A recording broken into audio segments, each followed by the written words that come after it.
ताज्या बातम्यांसाठी महान करेला सबस्क्राइब करा आणि बेल आयकॉनला क्लिक करा। खामगाव हादरले। वृंदावन नगरमध्ये सशस्त्र चोरट्यांचा थरार।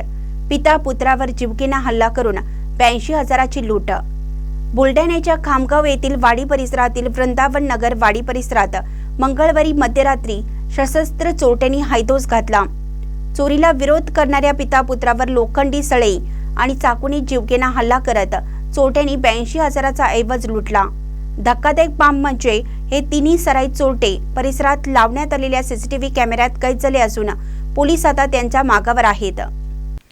मिळालेल्या माहितीनुसार येथील रहिवासी संतोष मनोज अग्रवाल यांचे कुटुंब झोपेत असताना पहाटे 3 वाजण्याच्या सुमारास अज्ञात तरुणांनी घरात प्रवेश केला। हॉलमध्ये झोपलेल्या सासूच्या ओरडण्याने घरातील सर्व सदस्य जागे झाले।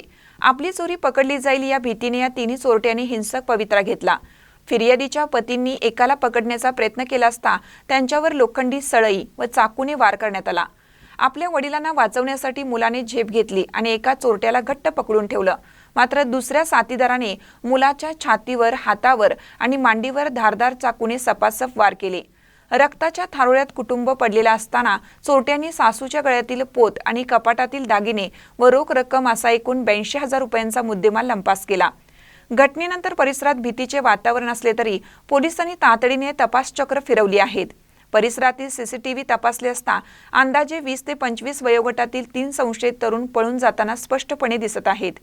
या फुटेजमुळे आरोपींची ओळख पटवण्यास मदत होणार असून गुन्हेगारांच्या मुसक्या आवळणे आता पोलिसांसाठी सोपं झालं आहे। या प्रकरणी खामगाव शहर पोलिसांनी BNSच्या विविध कलमान्वये गुन्हा दाखल केला आहे। ठाणेदारांच्या आदेशानुसार सहाय्यक पोलीस निरीक्षक विकास पाटील या प्रकरणाचा तांत्रिक पुराव्यांच्या आधारे तपास करत आहेत।